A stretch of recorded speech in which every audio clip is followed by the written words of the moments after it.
Olá, pessoal, aqui dos Vinhos e Prazeres. Vamos gravar mais uma entrevista com a Bruna, que é enóloga da Cristófolis, na vinícola do Rio Grande do Sul, próximo a Bento Gonçalves. Bom dia para vocês, tudo bem? Bom dia, tudo bem? Obrigada pelo Bruna. convite.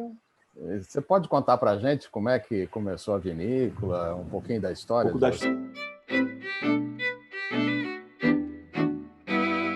Bom, então a vinícola Cristófoli, ela começou, né, no ano que eu nasci. O que motivou a vinícola a existir até começou antes, né?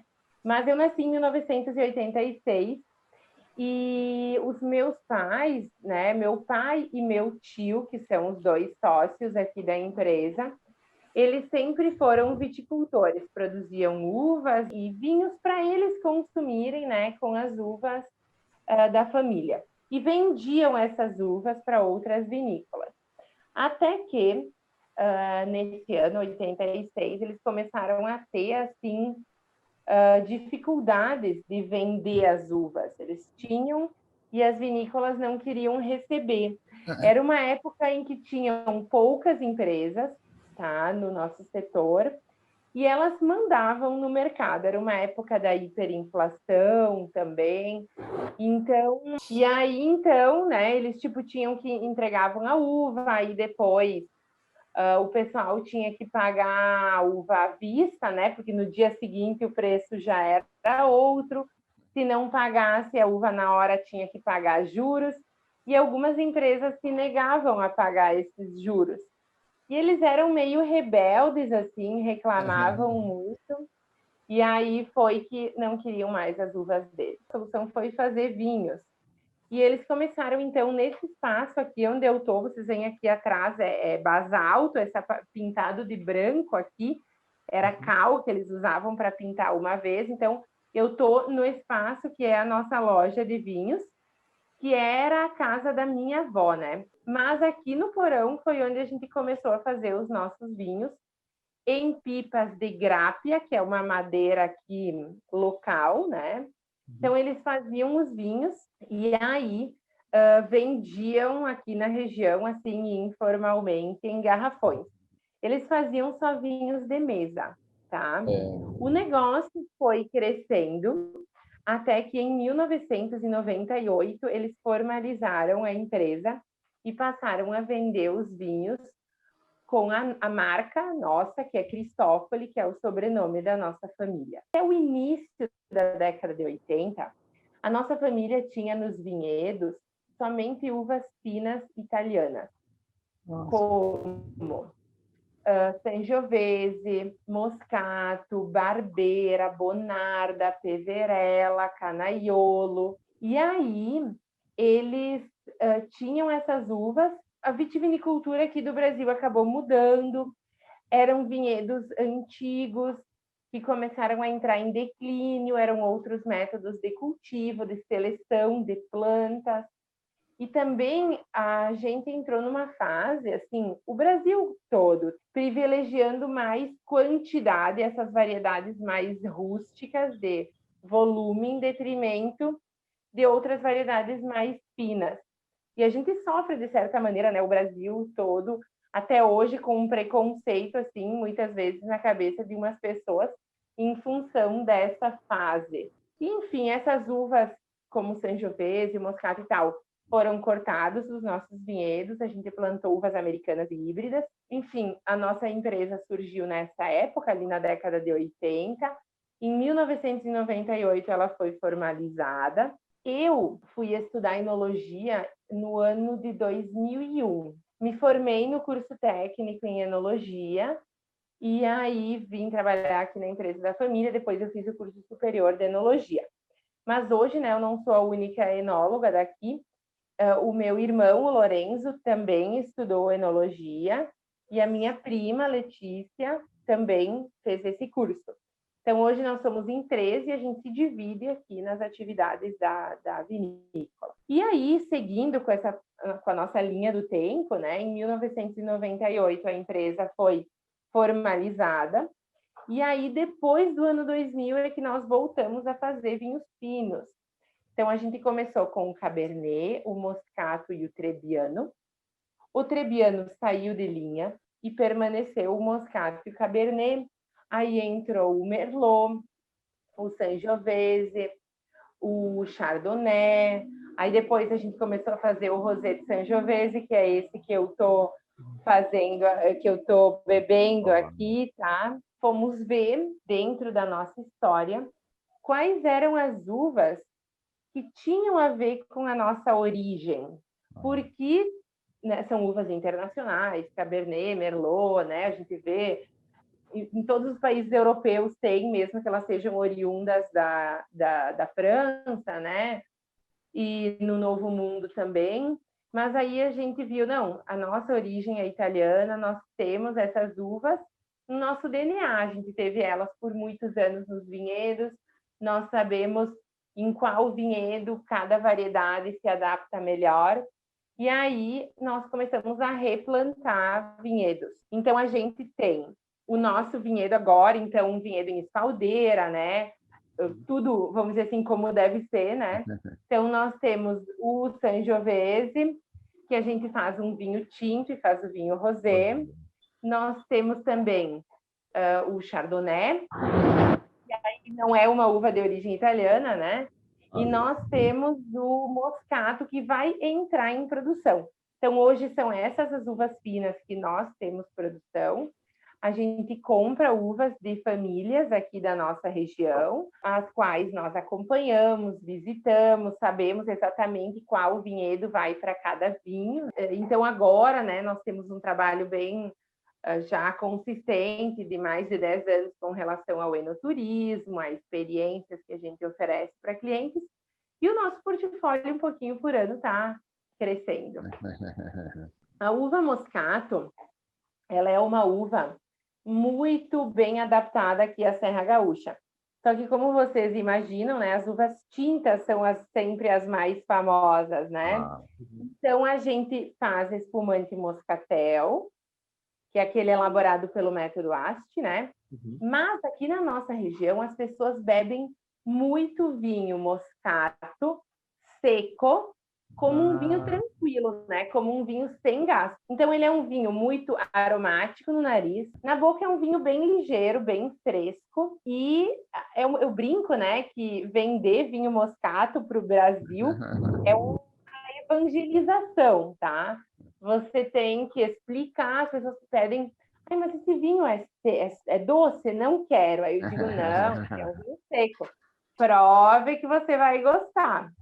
E principalmente, às vezes, algumas pessoas que não estão muito habituadas, né, a beber vinho e tal, e aí depois que elas bebem o moscato, elas conseguem identificar os descritores aromáticos, sabe? Que, óbvio, é muito pungente o aroma do moscato. Sim. E aí ficam felizes e compram um vinho, né? E ele é aquele vinho assim, sabe, para beber sem pretensões, entendeu? Ah, tá quente, quero tomar um vinho para refrescar. Vai no Moscato, que ele tem uma acidez muito refrescante.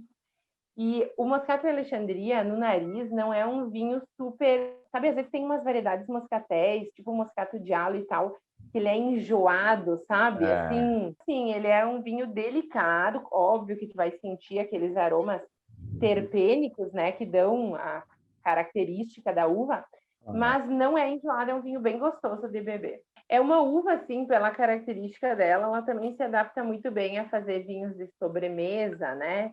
Então, vinhos licorosos. A gente gosta, assim, é um vinho branco que a gente vende bem, só tem que sempre dizer, esse vinho é seco.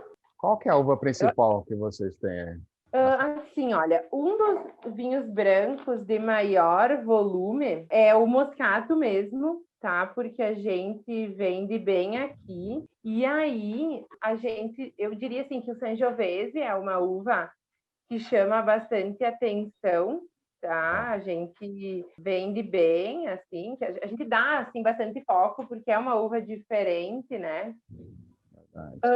Mas assim, Cabernet Merlot vende também, porque são aqueles vinhos, sabe, que quem nunca, talvez não é muito habituado a vinho já vai ter ouvido falar e chega e associa uma compra mais segura, vamos dizer assim. Mas uma uva bem importante para nós é o Sangiovese.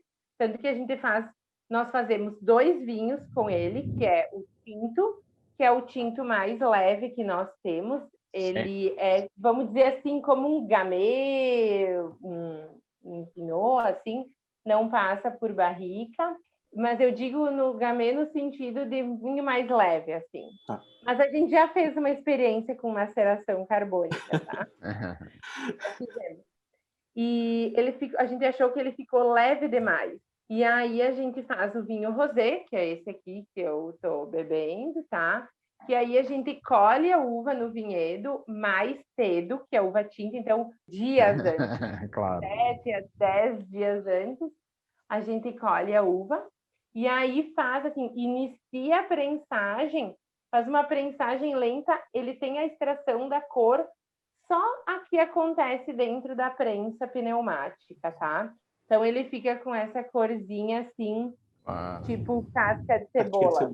E aí a gente também faz um volume que nós destilamos ele, tá? A gente está fazendo brandy. São volumes pequenos, tá? A gente faz uma barrica de brandy por ano. E a gente, com as casquinhas da uva do vinho tinto, depois da fermentação alcoólica, a gente faz grapa, nós temos um alambique. Então, a gente faz, assim, também é um volume bem pequeno, e a gente faz a grapa. Então, é multiutilidades a uva. Poxa, muito legal, muito legal.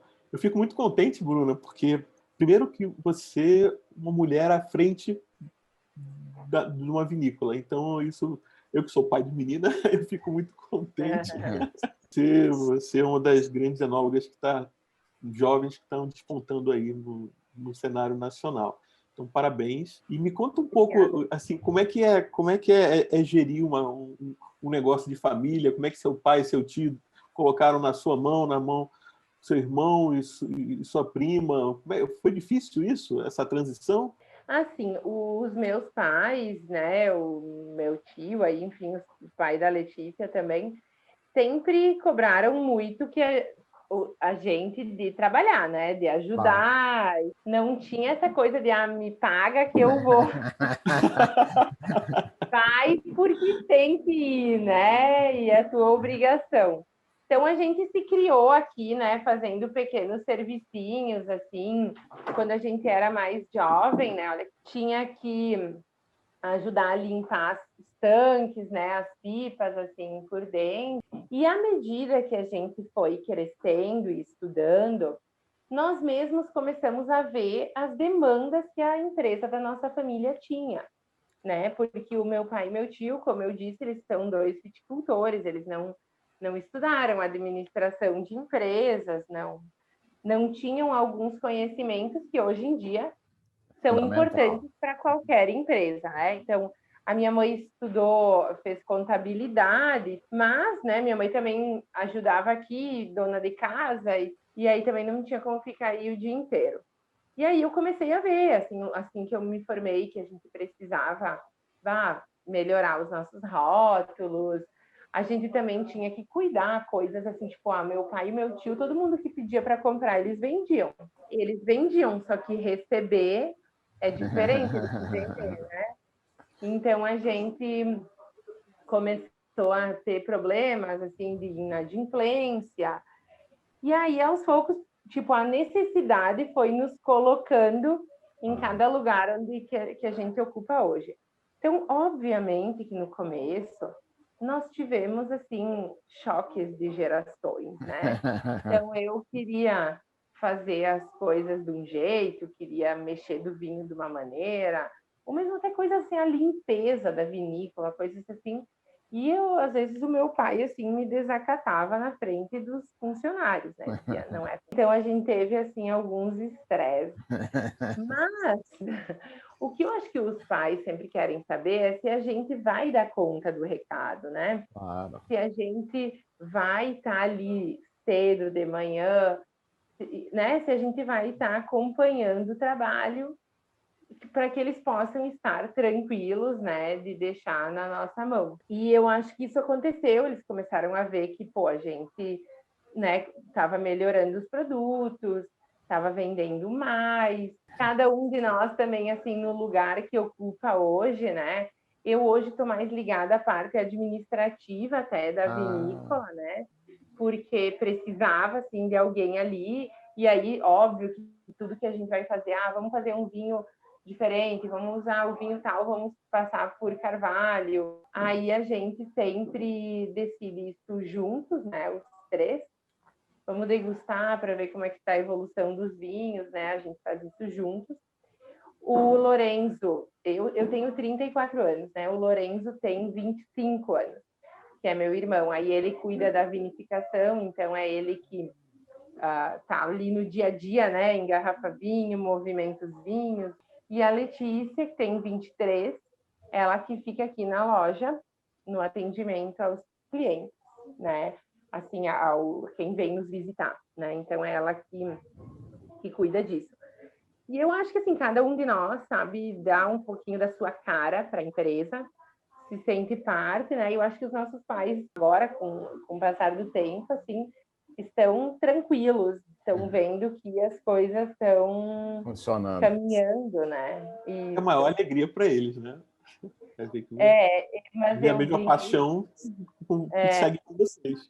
A gente também nunca ganhou tudo que quis, sabe? A gente vê, assim, a gente viu e vê o esforço dos nossos pais para fazer a empresa crescer, né? Eles começaram um negócio numa crise, sem dinheiro nenhum, sem planejamento nenhum, com muito pouco conhecimento, assim, sabendo fazer vinhos da maneira assim empírica mesmo.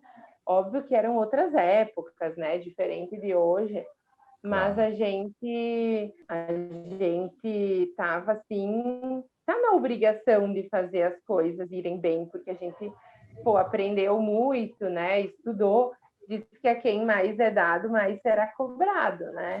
Então, que esse incentivo deles, sabe? E com o exemplo de vida deles, a gente se sente, né, chamado a continuar a fazer direitinho as coisas, né? E como é que vocês comercializam? A gente acha que em São Paulo vinha de vocês? Olha, a gente vende para todo o Brasil, a gente despacha, tá?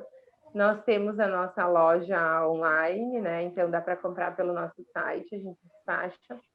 Aí em São Paulo, a gente ainda não tem nenhum distribuidor, tá? Então a gente tem 2 pessoas que vendem os produtos, né? Mas assim, não tem ainda uma loja física, né? A gente tá querendo melhorar isso, né? Claro. No Rio a gente tem os vinhos em mais lugares, assim, mas no nosso site, assim, não tem mistério, vai rapidinho de avião. E me falaram que vocês têm bastante no turismo, são várias experiências. Conta um pouquinho pra gente. Nós estamos localizados aqui no interior de Bento Gonçalves, na beira de uma rodovia. Então as pessoas passavam aqui na frente e viam a vinícola, vou parar ali e comprar vinho, né? E aí, óbvio que, enfim, o turismo tem um conceito um pouquinho diferente, tem a ver, né, com a pessoa que sai da casa dela e dorme fora, né, fica pelo menos 24 horas fora de casa, mas vamos contar como turista todo mundo que entra aqui nos visita. E aí a gente começou a receber pessoas assim que vinham só para comprar vinho, né? E aí a gente pensou, que legal, né? Vender o vinho direto para o consumidor, porque aí a gente pode explicar sobre o nosso produto, né? Ele pode provar e tal. A gente gostou disso e começou a oferecer não somente vinho, assim, venha, deguste e compre, mas também experiências assim para ele ter contato com o mundo do vinho, né?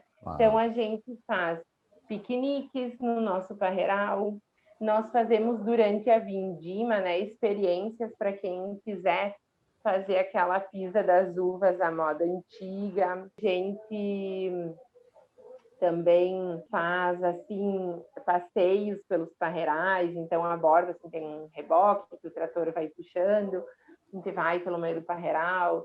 Tem sempre assim no meio de cada experiência comida regional, vinho, história, né? A gente tem também almoço todos os sábados E agora a gente está construindo um restaurante aqui na nossa propriedade.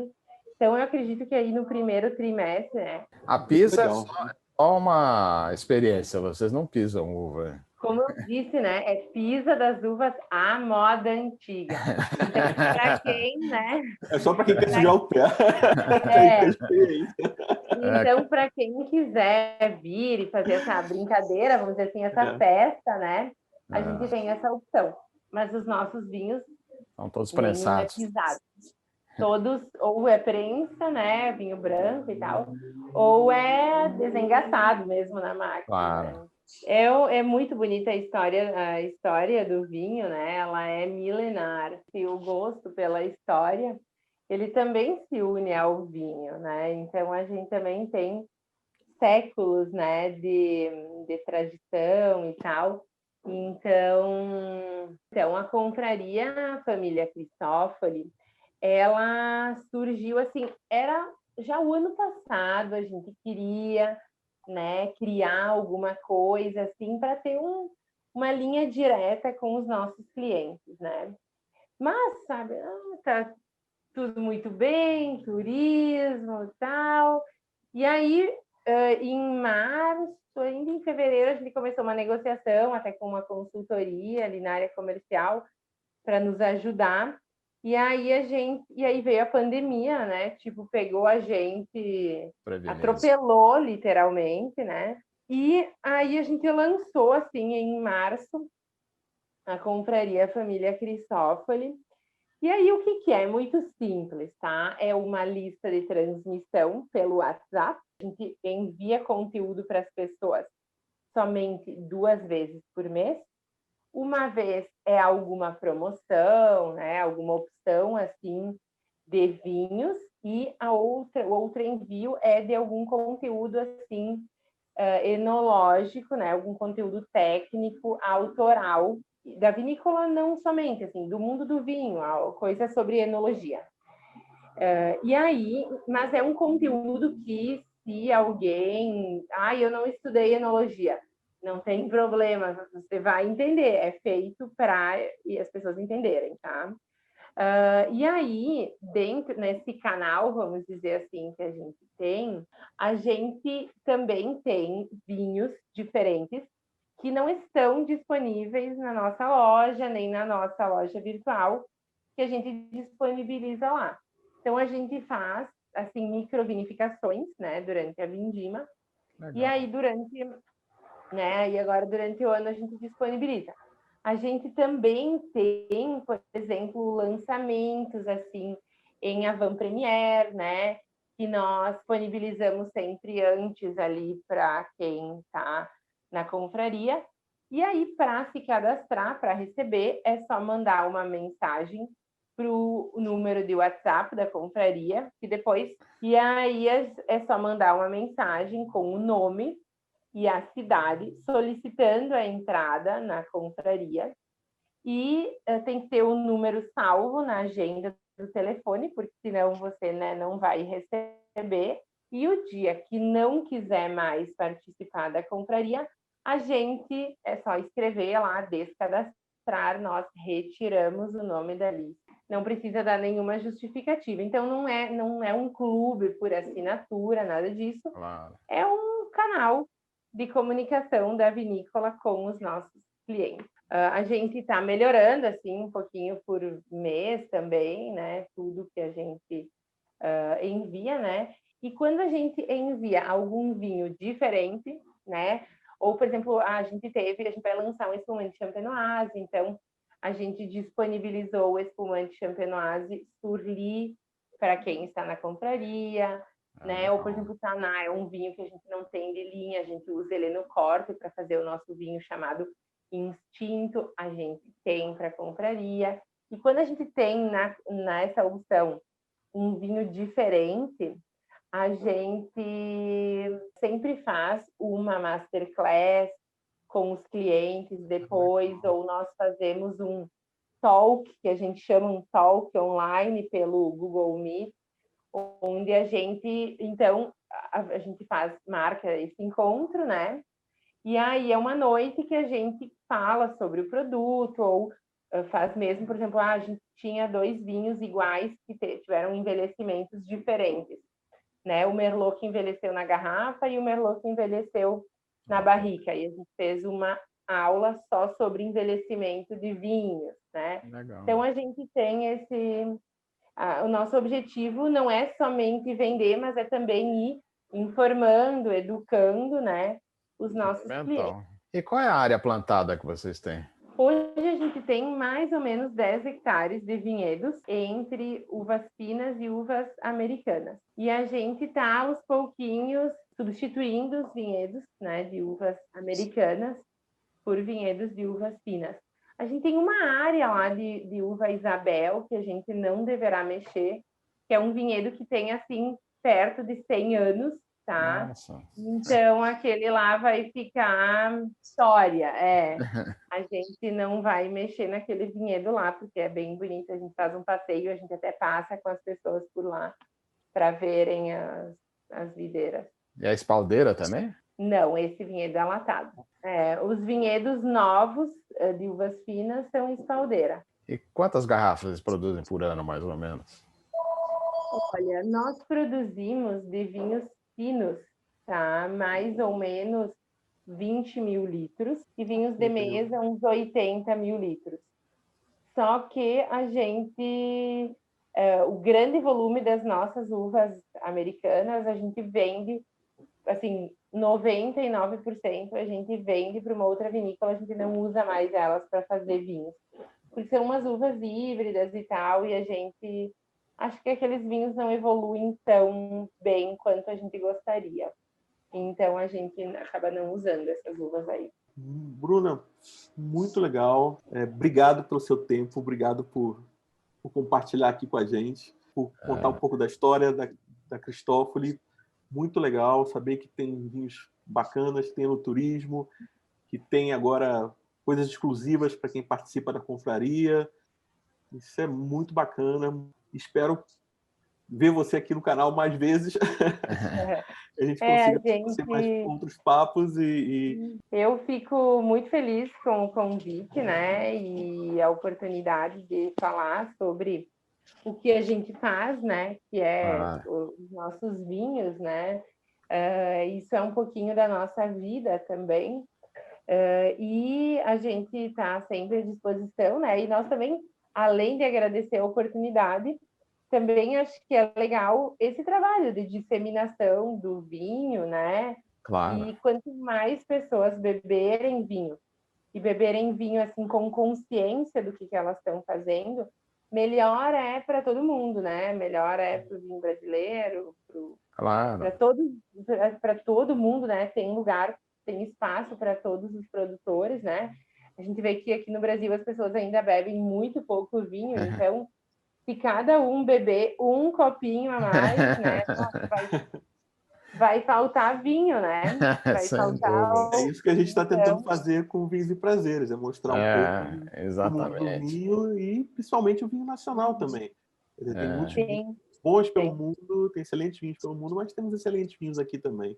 No nosso site, né, o vinhoscristofoli.com.br, tem a nossa loja online, tem também todos as nossas experiências. Lá é possível reservar, todas que precisam de reserva prévia. Os clientes podem ir lá no site e reservar sozinhos, paga tudo lá, é tudo automatizado, sim. Estamos chiques agora, evoluímos o nosso sistema, né? Obrigado pelo tempo seu também, por contar tanta coisa assim boa do Brasil, né? A gente tem, assim, olha, eu vou dizer para vocês, um mundo a descobrir aqui no nosso país, assim, até para nós mesmos, sabe? Eu vejo, tipo, aqui na nossa região, por exemplo, nós estamos em Faria Lema. Pinto Bandeira, sei lá, fica a 45 minutos daqui onde eu tô. É totalmente diferente daqui. Sim. Totalmente diferente. Aqui é mais quente, muito diferente. A gente está perto do Rio das Antas. E se vocês forem, assim, a campanha gaúcha, um solo, não tem nada a ver com aqui. Assim, muito show, então, gente. Brigadão, Obrigado, tá? então.